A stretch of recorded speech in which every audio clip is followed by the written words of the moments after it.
bineensi bineensuma tokkollee waannamu nyaata munkii yeroonu deessuus waa duraan bahu humnatoo jabeeffadhee xiyya Attam jirtu ijoollee Oromoo nagaa keessanii fayyaa keessanii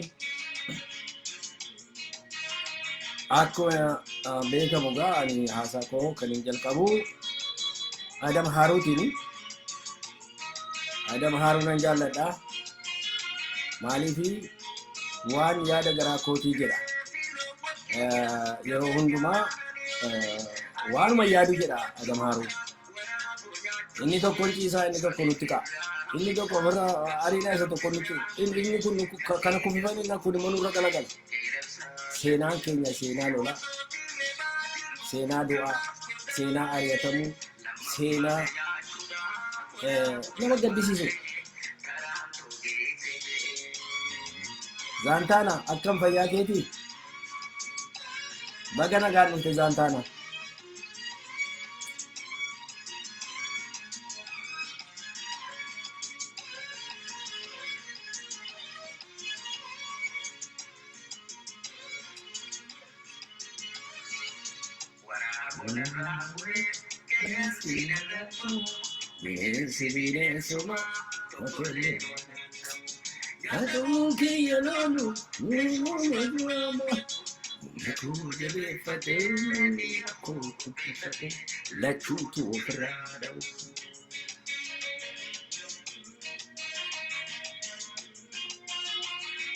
Habib Abdo kam ashana fayyaa keetii share goraane jool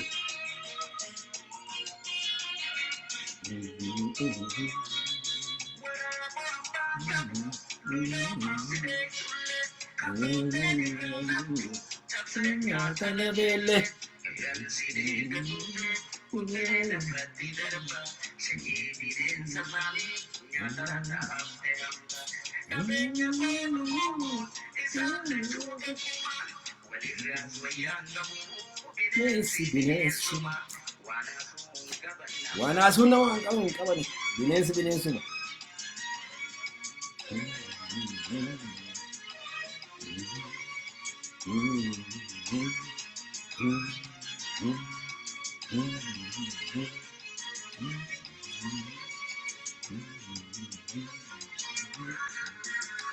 warri dhuftan baga nagaadhaan dhuftanii almaan Oromoo haasaan koo kun haasaan hadhaa waa'ee wallaansoo keenyaati quuqqaa sabii Oromoo qabu gadda sabii Oromoo qabu maaliif kan keenya boodaatti hafe maaliif dadhabne maaliif dura fiiguu dadhabne isa jedhuufanii hamma danda'e deebii kennuu yaala almaan Oromoo maaliif hin beektan jechuun waanuma funyaan keenya waanuma ija keenya dura jirutu seexaaniin keessaa kosii kana gargar irraa baafnee ilaaluu dadhabna gaaf isan isinitti agarsiisuu barbaada kanaafi warri dhuftan baga nagaan dhuftanii share godhaati haasaa kottan gala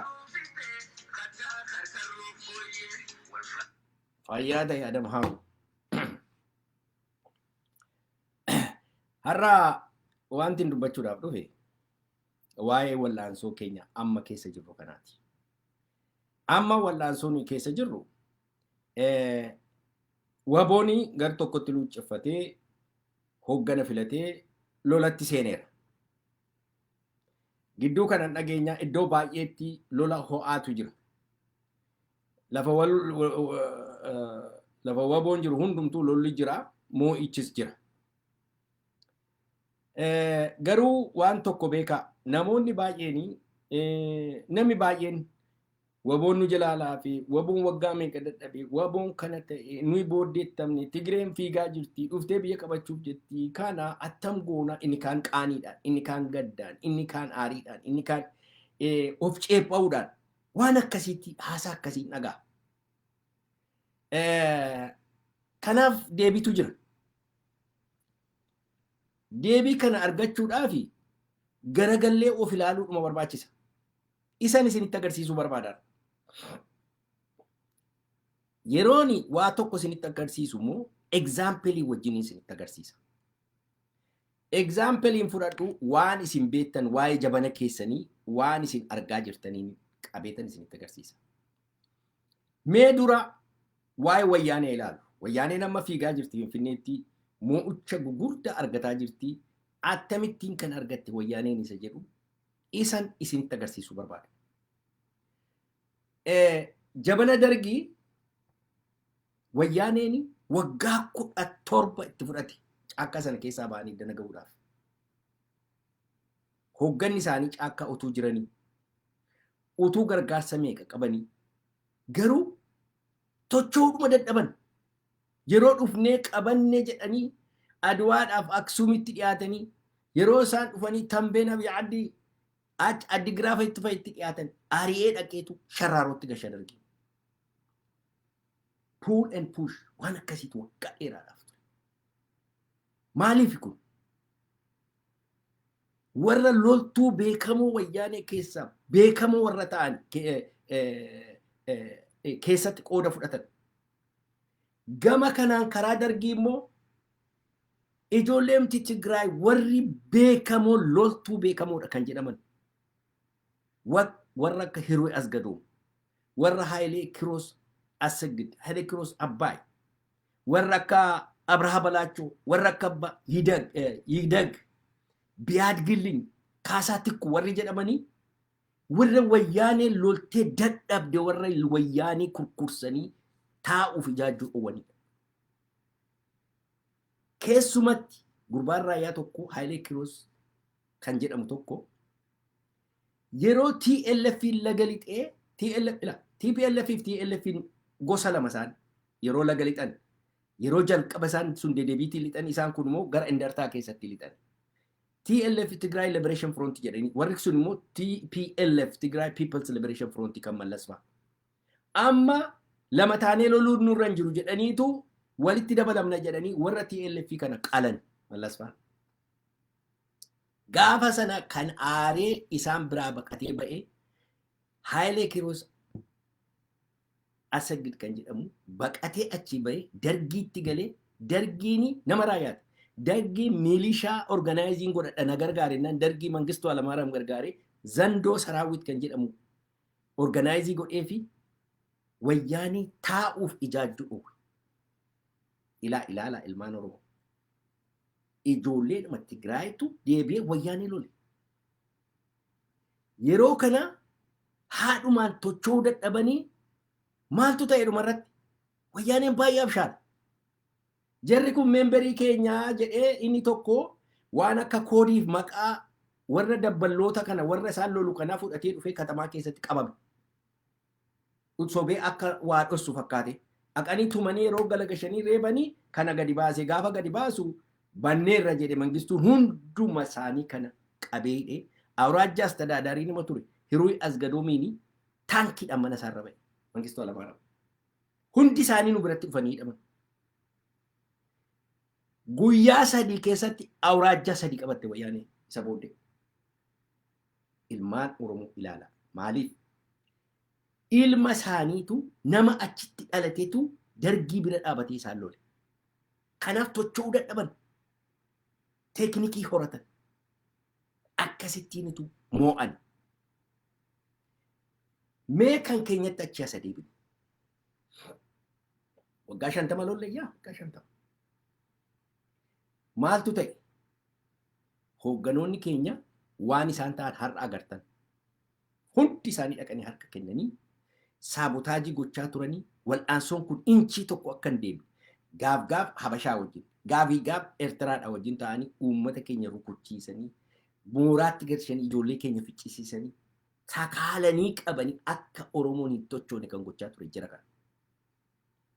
Jarri kun achi galanii har'a ammaakaarii warra gorsitoota Abiy ta'anii taa'u. Waboon seenaa keessatti eega yeroo Baaroofaa eega yeroo Nadhiifaan Arsii keessatti dhumanii kaasanii amma reefuu laga lixeetu lagatti waggaa 3 asii waboon kan inni loluu jalqabe. Wabooni pireesharii nama kan biraadha malee kan inni ofii isaatiin qawwee koon kennu jedhee loluutti ka'e for the first time. Ijoolleen kutattee kan isheen lagatti galte.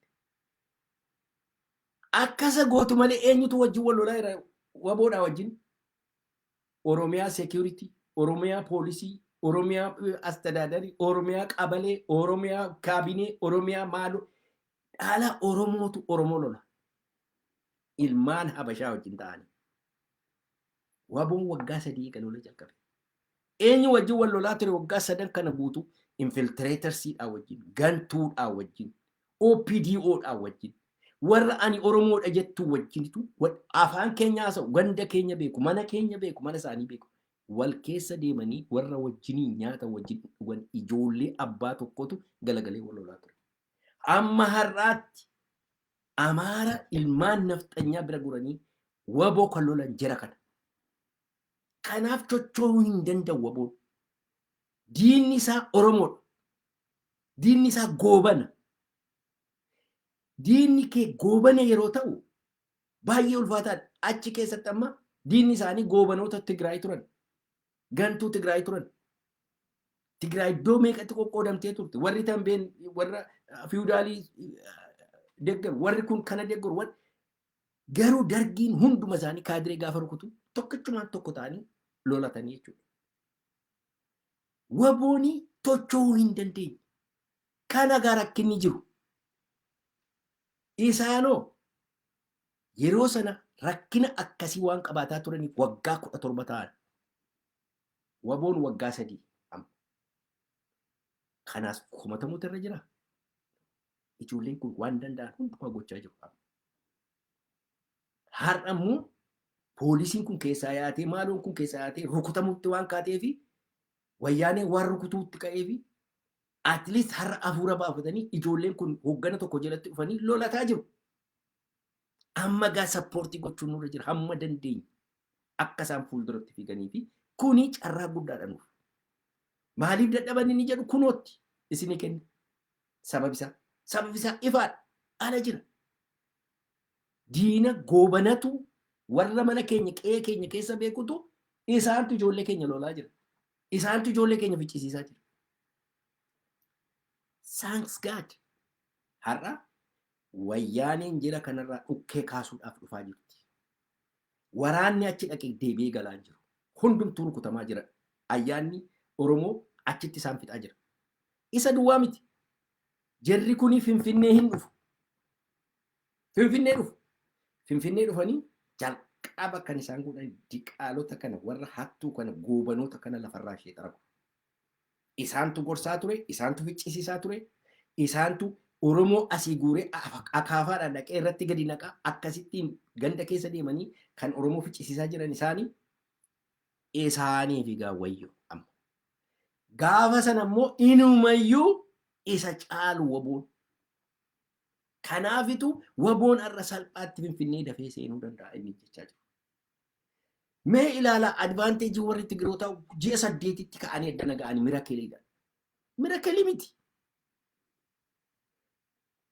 Jarri kuni waggaa 27 bitan. Waggaa 27 kana keessatti jeneraalonni isaanii tireeningii isaan fudhatan warra Muusaadiitiin, warra Ameerikaatiin, warra Raashiyaatiin, warra Maalootiin barnooti isaan baratan, iskiilii isaan argatan biyya sana keessa kan jiru, iskiiliin kan jiru ijoollee Tigiroota bira jira. Abiyyi maraataadha malee jara akkasittiin iskiilii qaban inumayyuu feesii gochuun irra ture. Ijoolleen keenya ijoollee haayiskuuliitu qeerrootu dhaqeetu lolataa jira. Achumatti walii ishee tireenii goote. Warri kun goor highly sophisticated, highly educated generaalonni kuni even at international level warra beekamoo warra namni tokko isaan jala dhaabachuu hin dandeenye. Kanaaf anaan nan dinquu ji'a 8 keessatti dhufanii qabachuun. Maaliif mootummaadha? Tokkoffaa isaan mootummaadha.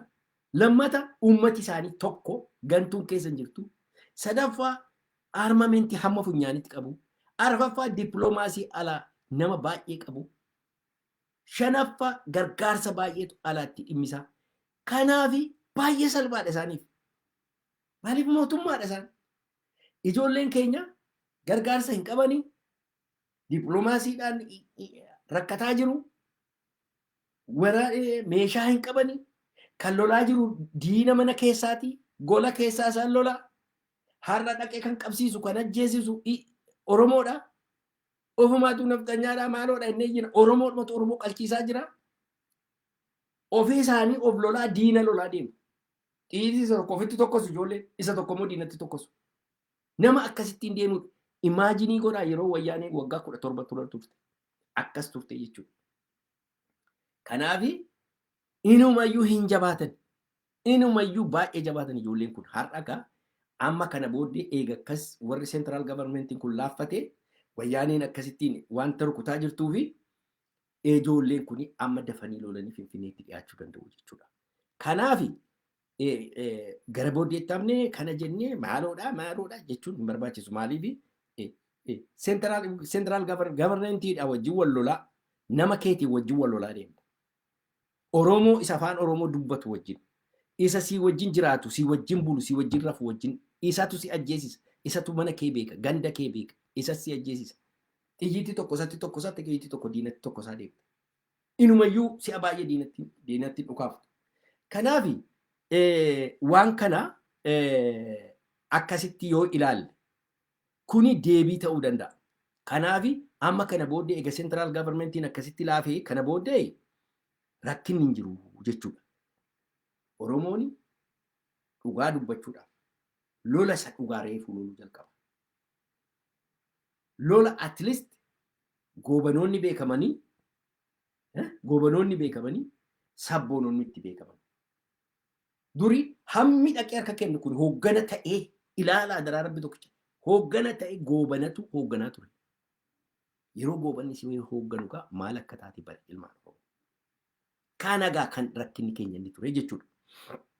Kanaafi of ceephaa'uun keenya gadduun keenya gatiin qabu hamma dandeenye ija keenya dunuunfanne warra lolu kakaasu uummanni keenya immoo akka inni isa baqatee dirrisaa dhufu kan harkaa qawwee akka inni saamu lafa lafatti of ijaaree uummati keenya qawwee akka inni saamatu akka inni irraa bitatu gochuu hamma danda'e uummati keenya aarmee gochuu tokko kan lammata immoo mootummaan kun jigaa jira impaayirri kun diigamaa jira kanaafi uummati hamma danda'ame harka lafa jalaatiin nama ganda bushu ganda keessatti waradaa keessatti awraajaa keessatti ani isa maqaa isa seenaan beeku ittaanaa minaamini aanaa maaloo isa jedhan kanan beeku garuu isa duriitiin hin jedhe sabara keessatti qabeeleetti of filuu wal filuu hamma danda'ame ammaa kaasanii organaayizii gochuu nama dura taa'u filachuu kana kan biraani ilmaan Oromoo ila rakkina tokko qabna.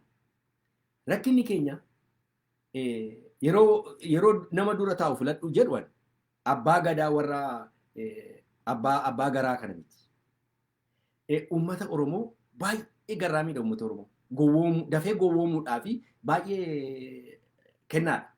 Maaliif abbaa gadaa jechuun sirna tokko hoogganaa jechuudha ilmaan Oromoo. Abbaa gadaa jechuun sirna hooggana. Lafa sirni hin jirretti abbaan gadaa hin jiru. Lafa sirni hin jirretti abbaa gadaan hin jiru. Abbaa gadaa kana kan jedhan ilmaan nafxanyaatu Oromoo ittiin gowwoomsuudhaaf fuudhanii daabbaa kaabbaa irra tuulanii araqee ishee dhudhu warra duriyyoota kana fuudhanii warra garaadhaaf foon dheedhii nyaattee habashaadhaa wajjin taayitaa hirmaatu kana fuudhaniitu bullukoorra kaa'anii wanta antini tokko mataarra kaa'aniitu abbaa gadaati jedhee achee baheetu Oromoo gowwoomsa. Baay'ee nama gaddisiisa.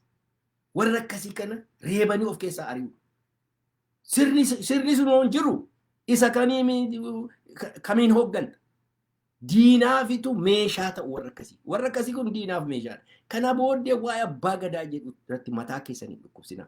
Isaaniinis immoo hin filatina. Waan akkana yeroo ganda keessatti wal ijaartan waa'ee abbaa gadaa kana dhiisuu barbaachisaa jechuudha. Kan biraan immoo confusionii tokko walitti hin darbatinaa please. Amma Oromoodhuma isa nan beeka jedhutu Oromoodhuma isa politikaan naa gala jedhutu nuyi Horn of Afrikaayyuun binnaa siin jedha dhufe. Lafa beddee tokkoon qabu barra. Tokkoffaa Republic of Oromiyaa isa ijaaru sanarraa abdiidhaan qabu. Viizhiniin qabu nama akka jiru.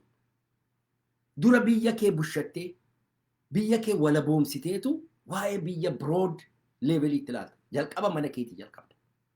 Tokko kana. Lammata Republic of Oromiyaan haa ijaaramu yeroo jennu biyyi hundumtuu diigamee ijaarame. Yugoslavia ilaala. Yugoslaaviyaan hundumtuu hin diigame. Empire Itoophiyaa diigaa jira ilmaan Oromoo. Empirichi diigaa jira. Empire kun yeroo jigutti ilaala. Empire kun diigamaa jira. Yeroo Empire Yugoslaaviyaa diigame qomoo isaatiin walitti dhufeetu mootummaa mataa isaatii ijaarrate. Amma har'a independence declare kan godhan baay'eedha.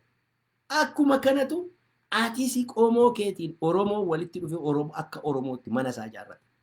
Republic isaa dhaabbata. Itti gaafatama hin jirre fudhachuu barbaada Oromoon. Attam goona osoo waa'ee mataa isaatiin dubbatin mee hoogganoota kana dhaggeeffadha. Hoogganoota jiru kana hunduma isaanii dhaggeeffadha. Yeroo haasaa jalqabanii waa'ee sabaaf sablammiitiin jalqabu, waa'ee Oromootiin jalqaban. Warra ollaa keenya wajjin jiru wajjin attamitti jiraanna siin jedha. Ofii jiraatteetta? Ofii mana qabda? Mana kee ijaarratteetta? Mana kee osoo ofii keetii mana kee hin qabaatin waa'ee ollaa keetii attamitti naasuuf? Reversii upside downidha kan Oromoodha. Kanaaf waan akkasiis dhaabuu danda'uun nurra jiran. Dura Riippaabilikii mataa keenyaa ijaarran. Walaboomuutu nurra jira. Kanammoo mass participation waan barbaachisuu fi ummati hundumtu qooda keessatti fudhachuu waan qabuu fi eega diinni biyya keenya keessaa ba'ee booddee ummata Oromootti dhiyaateetu ummati Oromoo qobaan jiraadha nama wajjin jiraadha isa jedhu murteeffataa jechuudha. Seerri isaa kan referendum jedhama. Amma mee Tigree ilaalaa. Tigreen maal jetti? Hamma fedhe haa ta'u nuyi referendumiidhaaf saba keenyatti dhiyeeffannaa jetti. Ilaala almaan Oromoo saba isaanii respectii godhu. Kanaafi intellectualiin Oromoo saba keenya gaafannan jedhu ofii isaatii taa'eetu murteessa. Isa dheengadda gama PP wajjin sirbaa turetu amma gidduu kana waan baay'een dinqifataa ture. Minnesota dhaqee. Warra PP wajjin PPdha wajjin sirbaa ba'eetu gadi ba'ee har'a Oromoo hoogganuudhaaf fiiga. Very sad. Namni taa'ee ittiin jedhullee jiru. Nama akkasitti nu arrabsaa ture akka koosiitti maqaa nu baasaa turetu gadi ba'eetu uummata Oromootiif bu'a. Aboo mirga isaati. Garuu uummati Oromoo hoo jedhee lafaa ka'e namni tokko yeroo achi saba isaatti deebi'u ilaalin eengadda godhe karaarraan turre dogoggora. Nan dogoggoree jedheetu achas deebi'u. Oromooni dhiiga laaqqataa bahee dhufee taa'eetu harka dhiigaa sanaan maaddiitti si wajjin nyaata. Inni kun inni bukkee sin gaafatu eessaa dhuftee sittiin hin jiru calmadhee taa'ee wajjin nyaata. Waan akkasii kun hafuu qaba. Kana gaa qulqullina hin jedhu inni nadha keenya qulqulleessuun nurra jira. Diina nu keessaa baasuun nurra jira inni hin jedhee si'a baay'ee iyyu kana. Kanaafitu Oromoon kuni waan akka wordii akkasii wanta grand projectii wayii tokko ofii ilaanna. Afrikaa iyyuu hin bushina. Nuyi achi kana iyyuu goona. Nuyi Itoophiyaa keessaa iyyuu hin baanu. Itoophiyaan diigameera bara. Itoophiyaa waan jedhamu mataa goobanootaatii fi mataa Habashaa duwwaa keessa jira. Itoophiyaan kuti dheengadda isinitti meedha. Qimaanti mana isaa ijaarrataa jira. Agaa'u mana isaa ijaarrataa jira. Amaarri eessatti hafte beektu? Walloo keessatti amma tokkoo fi Mans Yifaat Marraabeetee Bulgaa kana duwwaadha. Noorzi Shawaa. Bulgaadha. Marraabeeteedha. Yifaateedhaaf Manzi kanu. Hin dhumate waa'ee namaara.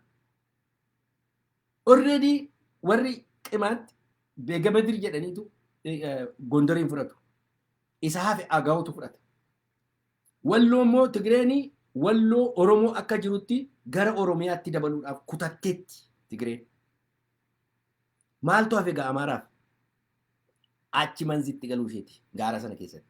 Goobanoonni addaraa har'a isaaniif imimmaan dhangalaasanii elaa paaspoortii baafadhaa dhaqaatiitti galaa isaaniitti. Kana isaanii dhumate Tigree maaliif nu mini bar nu jaallanne jibbe Tigreetu likkiitti galchaa jira. Ijoolleen Tigraay qaldiin beekan. Gara haadha isaaniitti hin deebi'an hin kafalu waan godhan hundumaatiif. Isaan duwwaa mini goobanootiin sin kafalu. Goobanootatti rabbitti itti fuudhu. Warra goobanaas baasuudhaaf taa'u. Har'a Abiyyii wajjin warri sirban, warri Abiyyii wajjin nyaatan, warri Abiyyii wajjin ijoollee Tigree ficcisiisan hundumtuu hin kafalu.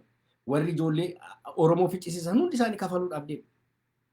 Kanaaf Tigreeni waboodhaa wajjin Finfinnee galtee jara kana ilkee ishee nu keessaa buqqisuu qabdi. Ilaa dhaggeeffadhaa. Tigreen dhufuu ishee dhibbaa dhibbatti maaliif hin deeggara beektu? Number one enemy Oromoo Sha'abiyyaa. Number one enemy. Har'a waboo waggaa sadii duwwaa experience qabutu Sha'abiyyaa rukutee baasa? No way. Amaaraa milishaa akkasittiin aramanii even Wallaga keessatti dhufaniitu utuu achi lolanii Wallaga keessatti lola bananarra. Dhuguma kophaasaa lolee baasa? Never. Let us be practical. Dhugaa haqa walitti himu. Kanaaf jarri kun dhufanii jara kana ilkee ishee nu keessaa buqqisuu qabu. Tigreen dhufteenna biirokiraasii Amaaraas hin diiddi OPDO kanas wipe out ishee gooti. Kuni waan hin hamne maaliif ijoollee gadameessa ijoollee Tigraay dubartii Tigraayitti xarmuzii caccabaadhaaf sibiila itti gashanii hin jiraatan. Never. Nus immoo akkasuma. Oromoo haadha Oromoo haadha Oromoo gudeedde shamarree Oromoo akkasitti gudeedanii haadhaaf intala wal bira kaa'anii gudeedanii haadha ijoollee ishee lamaan ajjeesanii irra taa'edhanii teessisanii waan akkasii waan dhaga'amuu nurra hin jirre nu dhageessisan Abiyyi faan kun hafuu hin danda'u. Hafuu hin danda'u. Gumaa Hacaaluu duwwaa miti gumaa Oromoo baay'eetu jira kan kafalamuu qabu. Jarri kuni seeratti dhiyaachuu qabu. Kafaluu qabu jechuudha. Kanaaf kana hundumaatti qophaa'uu danda'u nurra jira ilmaan Oromoo.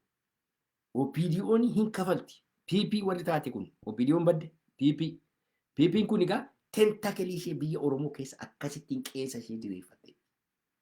Nafxanyaan maaloo isheen afaan Oromoo haasoo Oromoodhaaf hin jettee sobdee akkasittiin jarri kun baduudhaaf teessi ilmaan Oromoo. Kanaaf egaa amma situeeshiniin amma jiru kuni baay'ee chaansii gaariitu Oromoodhaaf dhufe. Chaansii hammana hin jedhamnetu Oromoodhaaf dhufe. Oromoon amma gammaduutu irra jira. Ililchuutu irra jira. Ijoollee keenya duuba dhaabachuutu irra jira. Uummati keenya lafa ijoollee hin dandeenyitu uummatichi ka'ee hidhatee lolachuu qabaadha. Har'a gaa yeroon keenya never ever lammata nutti hin deebitu jechuu danda'u nurra jira. Ilmaan Oromoo jabaadhaa. Himmoon Republic of Oromiyaa hin ijaarran. Maali nuyi nama miti? Warri kan biraan akkamittiin ijaarratan? Yuguslaaviyaan dheengadda diigame akkamitti ijaarrate? South Sudaaniin inni dheengadda bilisoome akkamitti ijaarrate? Biyyi Afrikaa meeqa recently kan bilisooman akkamittiin ijaarratan? Ollaa keenya lakki Chaadiin bilisoomneeti anaddanaan bilisoomu jedheera. Ofumaa waan hin jirre responsibility hin jirre itti gaafatama hin jirre fudhannee mataa of naannessin ilmaan Oromoo. Kanaaf itti gaafatama kanaaf hin rakkatina. Warri ijeeree warri qalee fixe sun itti gaafataman. Impaayirra Habashaa warri ijaare itti gaafataman. Oromoon hin garboomne hin kolonii jala ture malee waan itti gaafatamuuf hin qabu. Unity Itoophiyaatti waan gaafatamuuf hin qabu. Warri ofumaa confusionii akkasii kana geggeessitanii confusionii kana keessaa ba'uu yaala. Dubbisaa. Seenaa dubbisaa. Waan akkasiitiin of gargaara ilmaan Oromoo. Kanaaf egaa har'a kanumaan isinii ibsuu dhufe jabaadhaa. Abdii guddaa jira. Moo'aa jirra. Ilaa ilmaanni Habashaa likkiitti galuu isheeti. Eessayyuu nattu hin baddi. Darsa ishee guurtee biyya abbaa keenyaa keessaa baati. Ilmaan nafxanya hin teessu. Republic Oromiyaan hin ijaarama. Oromoo qofaadhaan immoo ijaarama. Warri lammiilee Oromiyaa achi keessa jiraatanii warri akka jettan kuni nansensii warri haasoftanii ammaa kaasaati of sirreessaa. Waan akkasiin jiru. Biyya Oromoo keessatti Oromoodha. Warri kan biraan jiraachuu danda'u. Of course jiraachuu danda'u. Garuu filuudhaaf filamuu hin danda'an. Probation yerootu jira. Yeroo isaan itti amalli isaanii ilaalama. Maaliif? Nafxanyaan biyya Oromoo keessa dhufee qubate bari Oromoo miti tokko. Lammata immoo haa qubatu malee kiriminaalsidha jarri kun. Uummata Oromoo harka muranii miila irraa muranii harma irraa muranii ilmaan Oromoo warra gudeedan haadholii Oromoo warra gudeedanii warra kiriminaalsidha jarri kun. Ganaa itti gaafatamu waan kanaaf. lafarraa Oromoo ari'anii sobanii maaramii bu'ee gorgisii bu'ee Gabreelii bu'eettee lafa Oromoo saamtee beete kiristaanii meeqa sobaan irratti ijaarte warra kiriminaalsi akkasiitiif boo'u Oromoon. Oromoon warra nu keessa jira. Baay'ee nama gaddisiisa jira. Kanaaf sentimentii akkasii kana of keessaa balleessuudha. Biizinesitti kattaa'udha. Serious biizinesitti katteenya amma kana booddee. Kanaaf ijoollee Tigraay waan gaarii hojjetaa jiru. Wayyaanee waan gaarii hojjetaa jiru. TDF'n waan gaarii hojjetaa jira. Waboonis isaanii wajjin dhaabatee amma koordineeshinii jabeessuudha. Ijoolleen Tigraay ijoolleen Oromoo wajjin hojjechuu danda'u. Walitti dhufuudha. Hamma danda'ame. Isa darbe booddee haasofna isaanii wajjin diskashiniidhaan fixuu dandeenya ilmaan Oromoo. Diskashiniidhaan fixuu dandeenya. Inni balleessaa isaatti itti gaafatama. Kan ajjeesaa ture kunuu agartan waggaa 3 keessatti waggaa 27 jabana wayyaanee waan hin taane nu godhe nafxanyaanii nu keessa maqaa PPT nu keessatti ijaaramee ture. Isaan lakkaas kan kana hundumaa nama fixaa ture. Har'a galagashinee yaaduu danda'u nurra jira. Jara kana irratti xiyyeeffachuu nurra jira. Warri ajajanis itti gaafatamu. Hundi isaanii itti gaafatamuuf ta'u.